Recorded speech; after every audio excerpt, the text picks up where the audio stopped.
No hay una situación más soñada para quienes amamos la historia que conocer en persona a sus protagonistas. ¿Qué pensaban, qué sentían y cuáles eran sus palabras? Así poder comprender un poco más qué pasaba durante sus años.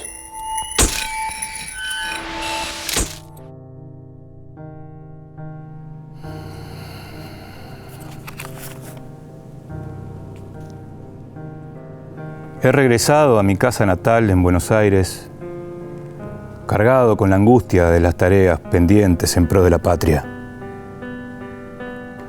Tareas que ya no podré abordar, como que está claro lo cercano del momento en que me reuniré con mi Creador. El encuentro con San Martín me llena de esperanza sobre el fin de las iniquidades que, según se ve, siguen reinando en la cabeza de muchos hombres, como si se tratara de cosas naturales. El desprecio con el que se trata a los indios y a los negros, y más tarde a sus hijos, es la cumbre de estas abominaciones.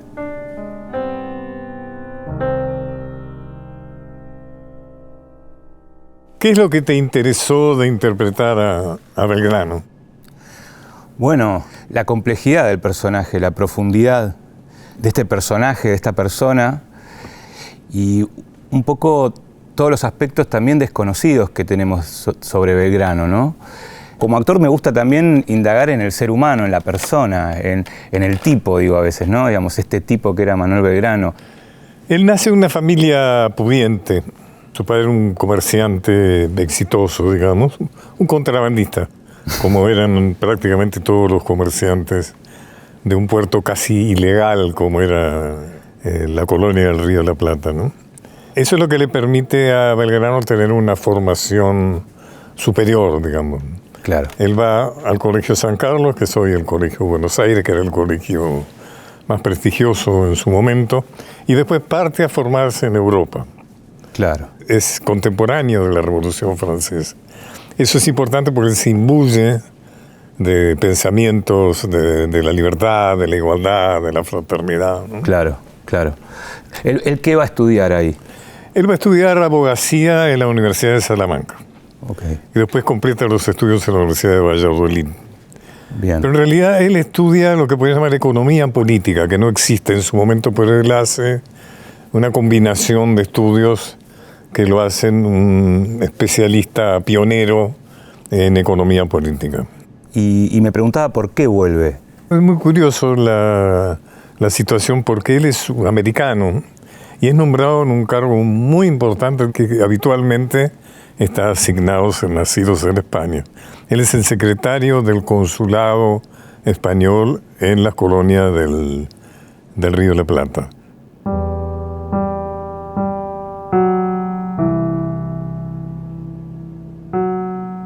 Hoy voy a encontrarme con Manuel José Joaquín del Corazón de Jesús Belgrano González. Manuel Belgrano. Abogado, economista, político, diplomático, militar, patriota. La figura de Belgrano ha sido suavizada por la historia oficial, transformándolo casi en una máscara fragmentada para el consumo de los textos escolares. Detrás de ese reflejo quedó oculto un intelectual inmenso, un político comprometido con su tiempo y un militar improvisado que pese y contra todo defendió aguerridamente la causa de la revolución. No habría sido posible la consolidación de la patria sin la presencia enorme de Manuel Belgrano.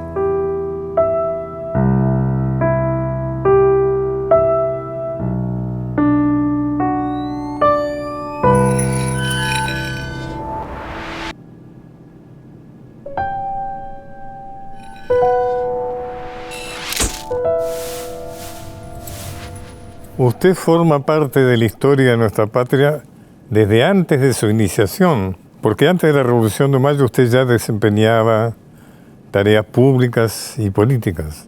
Así es, he gozado de esa excepción. Esa institución era uno de los principales reclamos de los comerciantes porteños. Volví a mi tierra cargado de ilusiones favorables para el progreso de nuestra América. Tal vez era demasiado joven para entender el costado oscuro de aquellos con los que iba a tratar. No se imagina mi sorpresa cuando conocí a los hombres designados por el rey para ocuparse de la industria, la agricultura y el comercio. Con alguna excepción, ninguno entendía nada por fuera de su comercio monopólico. Es decir, comprar por 4 para vender por 8. Lo peor es que era imposible conmover esas estructuras medievales y la certeza de los comerciantes. Ante una situación semejante me propuse al menos sembrar las semillas que algún día darían sus frutos.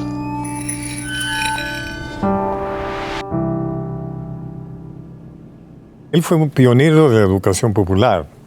Fue el primero que habló de la necesidad de instalar escuelas gratuitas para las personas humildes. También que se reservaran asientos para los afrodescendientes.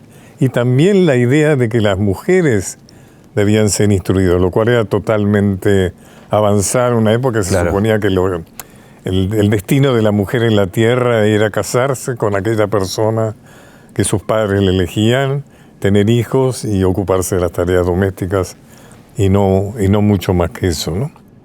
Mira, digo, hablando de la vocación de educador de Belgrano, cuando él dona el dinero para la creación de las escuelas estas famosas, de las 4 escuelas ahí en el noroeste, él dicta un reglamento que es extraordinario y además demuestra la sensibilidad social, ¿no? Por ejemplo, las instrucciones que él da al maestro para cómo comportarse frente a los alumnos. Dice: desprecio de todo lo que tienda a la profusión y al lujo en el comer, vestir y demás necesidades de la vida, y un espíritu nacional que les haga preferir el bien público al privado, y estimar en más la calidad de americano que la de extranjero. Extraordinario. Sí. Y fíjate vos, también dice: tendrá gran cuidado el maestro en que todos los alumnos se presenten con aseo en su persona y vestido, pero no permitirá que nadie use lujo, aunque sus padres puedan y quieran costearlo. Increíble. Un nombre que resuena mucho en los que iba leyendo de Belgrano era el de François Quesnay y el tema de la fisiocracia, claro, ¿no? Fíjate vos que Belgrano traduce al español los textos de Quesnay. Ajá. Que pone gran importancia en la agricultura, o sea, la agricultura como el eje, no solo de la producción, sino de la vida humana. Claro.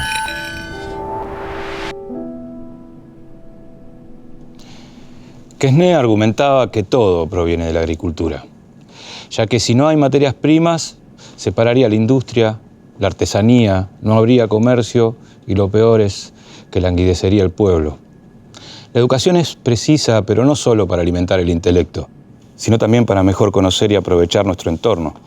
Aprender a plantar un árbol, cómo injertarlo, cómo diferenciar las especies, qué elementos de labranza utilizar y así todo lo relativo al cultivo de la tierra, qué granos plantar, cómo combatir los insectos. El tema de los abonos. Exactamente, cómo mejor hacer un desmonte para aprovechar las praderas. Mire, hubo un tiempo de desgracia para la humanidad en el que se creía que debía mantenerse al pueblo en la ignorancia y por consiguiente en la pobreza. Pero créame, esa máxima injuriosa del género humano ya proscribió.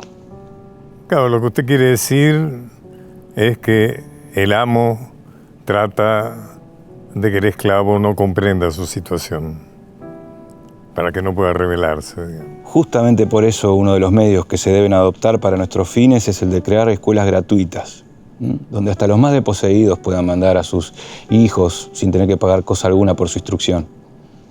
Es por eso que, amén de la formación elemental, me empeñé en desarrollar núcleos educativos especiales. Por ejemplo, la Escuela de Comercio, la Escuela de Náutica y otras. Todas fueron creadas con un carácter eminentemente práctico. En el mismo sentido, redacté el reglamento para una escuela de geometría, arquitectura, perspectiva y todas las demás formas del dibujo. Alenté la creación de una escuela de matemáticas que en sus inicios estuvo a cargo de un tal Carlos O'Donnell. ¿Pariente suyo, por casualidad? Mi tatarabuelo, que vino especialmente contratado por la Universidad de Córdoba, aunque luego se quedó en Buenos Aires, para enseñar matemáticas.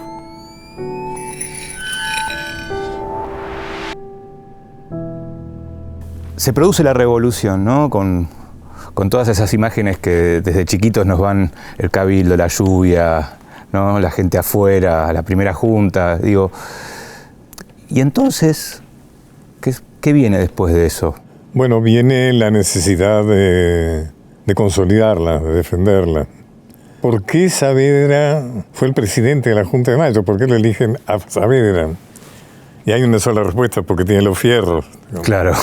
Y eso es lo que pasa, o sea, se organizan dos ejércitos, uno hacia Paraguay, que será mandado por Belgrano, y otro hacia el norte, mandado por Castelli. Justamente pensaba en eso mientras me hablabas de los fierros, ¿no? De las armas, y me preguntaba por qué personalidades o tipos como Belgrano, Castelli, que eran intelectuales, grandes pensadores, que entiendo no tenían una formación militar, ¿por qué los eligen como generales? Hay dos teorías, podríamos decir. Una es que se los nombra a Castelli y Belgrano porque son las personas más confiables de la revolución. Seguramente de alguna manera fueron también los principales ideólogos. Pero hay otra más politizada, diríamos, que fue la forma en que Moreno se lo sacó de encima. Vayan lejos. Y quedó dueño de la escena política en Buenos Aires hasta que el saavedrismo lo expulsó, ¿no? Lo que yo quería no era sencillo. Tenía la decisión de traer a los más humildes a la discusión. Ya no se podía seguir dejándolos excluidos. Y para que eso pasara, debía ponerme al frente. Para que la revolución no fracasara, tenía que lanzarme a terrenos inexplorados para mí y para muchos de nosotros. Así fue que, como le sucedió a Castelli, me convertí en militar. Algo que nunca había soñado que sucediera. Al tiempo que Castelli partía hacia el Alto Perú, a mí se me encomendó difundir la revolución en el Paraguay. Aproveché el trayecto para redactar un reglamento para la organización de las misiones. Allí proclamé la libertad de todos los naturales, su derecho a conservar sus propiedades y la supresión de los tributos por 10 años. Dispuse también la expropiación de las propiedades de los enemigos de la revolución y el reparto de sus tierras entre los nativos. Fue en esa marcha cuando usted crea la bandera, nuestra bandera. ¿No es así? Se me había autorizado el uso de una escarapela y me pareció justo y natural llevar esos colores a un estandarte. Así lo hice y solo meses después me enteré de la furia que había despertado el tema en Rivadavia. Era evidente que cualquier gesto en pro de la independencia no caía bien ni en los ingleses ni en sus aliados porteños. Lo que importa es que luego de eso me ordenaron partir hacia el Alto Perú. ¿Cuánto sacrificio, general? Y en tan poco tiempo, ¿no? Cuando uno siente que está luchando por la libertad, no importa cuánto tiempo se tenga ni cuántas cosas deban hacerse. Con un ejército en muy malas condiciones, prácticamente desnudo o desarmado. Le agradezco lo de malas. Está siendo generoso. Yo diría que las condiciones eran paupérrimas. Y para colmo, los godos se acercaban rápidamente. Así que tomé la decisión de marchar hacia el sur junto al pueblo jujeño, dejando tierra arrasada al enemigo. No era una parada fácil. Yo estaba al tanto de que los ricos, los poderosos y por supuesto los contrarrevolucionarios no estaban dispuestos a colaborar. Usted le simplificó la decisión, don Manuel. O colaboraban o usted lo fusilaba. Y así lo hizo. En la guerra hay que tomar decisiones. Nadie piensa que haya sido fáciles. Bajamos escoltados por la Humareda y una vez en Tucumán, el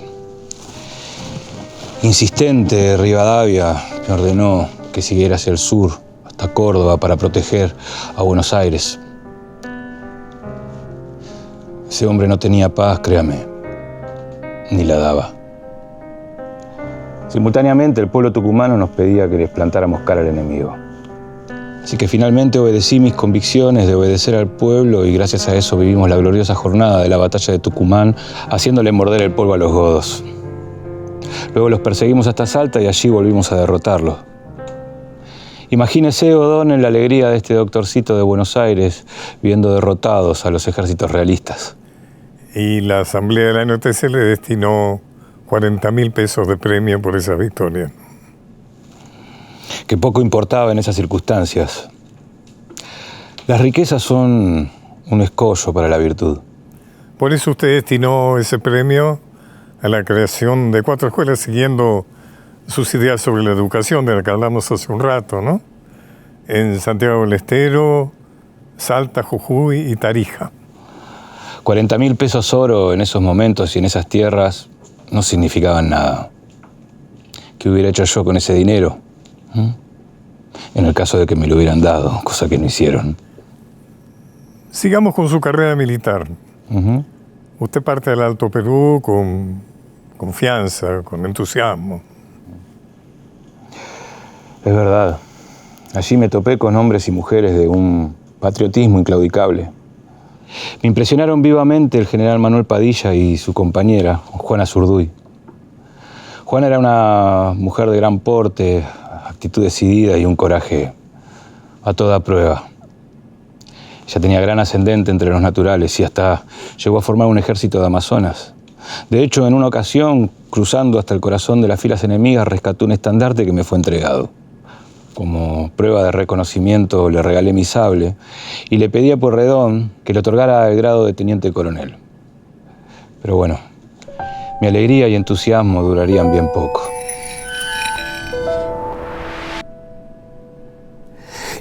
Y, a ver, pienso, no, era un militar sin formación, sin experiencia, con un ejército de gente desarrapada, mal armada, ¿no? Con pocas condiciones, pero así todo logra 2 triunfos determinantes e importantísimos, ¿no? Salta y Tucumán. Él toma un ejército después de la derrota de Sipe-Sipe, cuando el ejército está absolutamente diezmado, en las peores condiciones, como decís, y entonces recibe la orden de Buenos Aires que retroceda hasta Córdoba para proteger a Buenos Aires. Belgrano desobedece la orden, convencido, digamos, por los tucumanos de defender esa región, y entonces libra la batalla de Tucumán con éxito contra Pío Tristán, el ejército realista, y luego repite el éxito en la batalla de Salta. Pero fíjate que acá aparece una pregunta. ¿Dónde estaría nuestra frontera norte hoy si Belgrano hubiera obedecido la orden de llegar hasta Córdoba? ¿Y dónde estaría? Y abandonar todo el norte. ¿Y dónde estaría nuestra frontera para vos? Es una linda pregunta, es una buena pregunta. Porque él después de esos triunfos sufre duras derrotas, ¿no? Claro. Vienen las de Vilcapugio de Ayohuma, que por ejemplo Paz, José María Paz, que formaba parte del ejército, unas maravillosas memorias, dice que en realidad las derrotas fueron por la inexperiencia. Y entiendo que por eso lo castigan de alguna manera y ahí entra San Martín, que, claro, que si no digo mal, va a reemplazarlo, ¿no? Claro, San Martín ha llegado de Europa y bueno, por fin la revolución tiene un militar formado y entonces lo envían a reemplazarlo a Belgrano. Y se construye entre ellos una relación extraordinariamente cordial y de respeto recíproco. Si usted me permite, don Manuel, le voy a leer el fragmento de una carta que usted, el 25 de diciembre de 1813, le dirige al general San Martín, que está en camino a relevarlo de la jefatura del Ejército del Norte. Adelante. Mi corazón toma un nuevo aliento cada instante que pienso que usted se me acerca, porque estoy firmemente persuadido de que con usted se salvará la patria y podrá el ejército tomar un diferente aspecto. No tengo ni he tenido quien me ayude y he andado por los países en que he hecho la guerra como un descubridor. pero no acompañado de hombres que tengan iguales sentimientos a los míos de sacrificarse antes que sucumbir a la tiranía. Leyendo esto, general, me parece que es muy claro el respeto que usted sentía por don José de San Martín.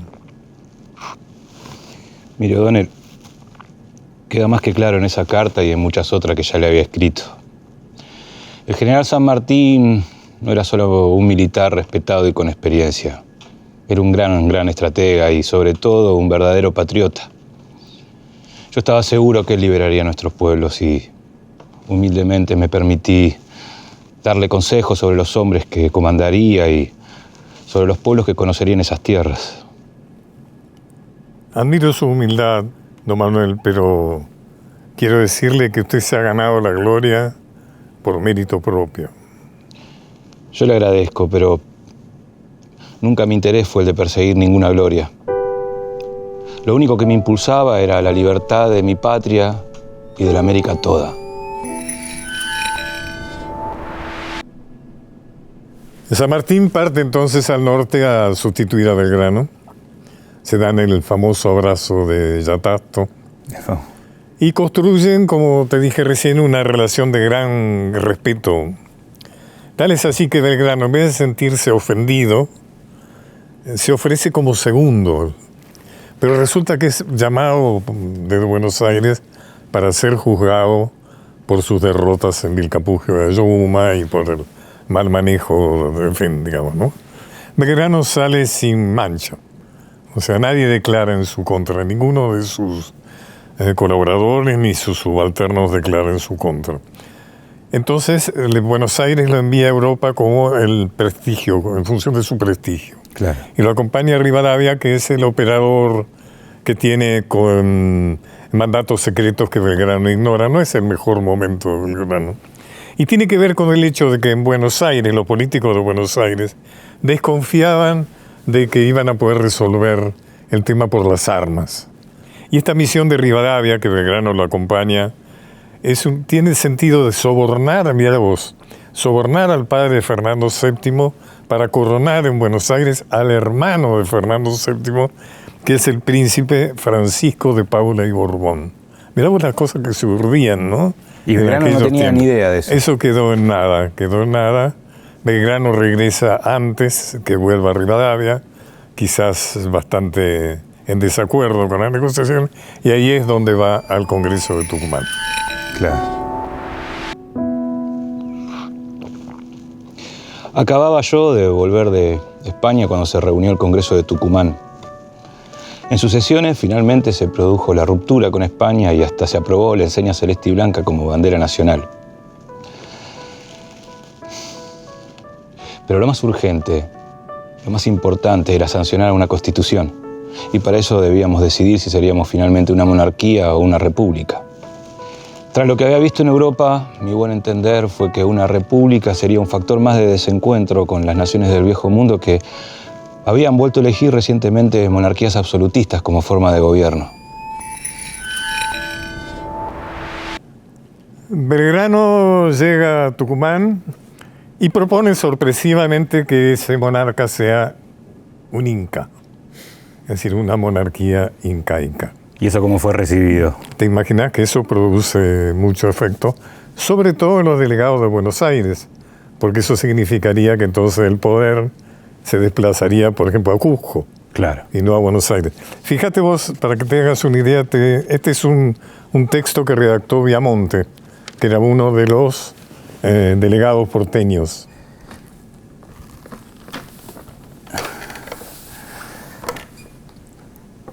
Nos quedamos atónitos con lo ridículo y extravagante de la idea. Vimos brillar el contento en los ojos de los diputados cuicos del Alto Perú. Era impensable poner la mira en un monarca de la casta de los chocolates. Un rey en hojotas, también decían. Tremendo. Era impensable poner la mira en un monarca de la casta de los chocolates cuya persona, si existía, probablemente tendríamos que sacarla borracha y cubierta de andrajos de alguna chichería para colocarla en el elevado trono de un monarca. Más racismo imposible, ¿no? Imposible, ¿no? Qué fuerte, qué fuerte.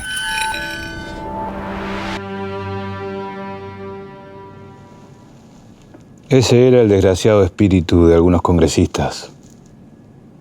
Por supuesto que no estaba en mi intención la de coronar ningún miembro de una dinastía existente, ya que eso hubiera cuestionado, de hecho, nuestra soberanía. De ahí surge mi iniciativa de elegir un candidato de nuestras propias raíces. La propuesta era la de coronar a un descendiente de los incas. San Martín estuvo inmediatamente de acuerdo, ya que, de hecho, eso fortalecería los vínculos de esta nueva nación con las poblaciones del Alto Perú. Pero bueno, como usted seguramente sabrá, el rechazo de los delegados porteños fue instantáneo.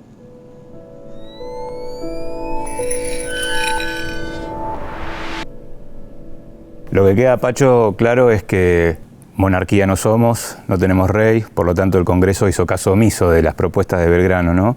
Y pensaba, ¿qué pasa después con él? ¿A dónde es destinado? ¿Qué sucede? Él es destinado de nuevo a dirigir el Ejército del Norte. Ya se ha desencadenado las guerras civiles.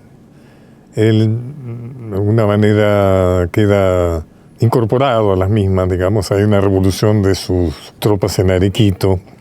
La cuestión es que él regresa a Buenos Aires muy enfermo y en la más extrema pobreza.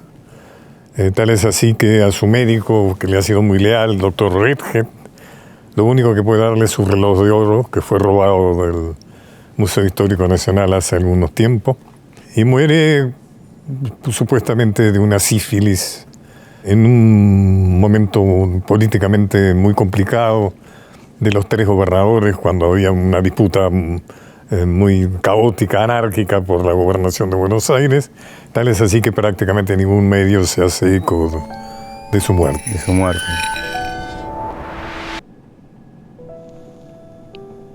He regresado a mi casa natal en Buenos Aires, cargado con la angustia por las tareas no cumplidas en pro de la patria.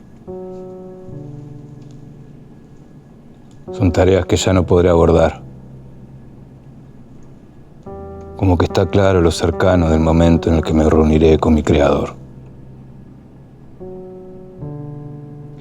El encuentro con San Martín me llena de esperanzas sobre las iniquidades que, según se ve, reinan en la cabeza de muchos de los hombres como si fueran cosas naturales.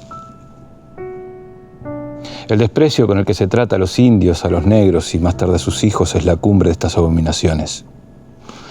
Cuando vemos a nuestros campesinos, en su mayor parte llenos de miseria e infelicidad, tomemos en cuenta cómo transcurren sus días al fin de las tareas.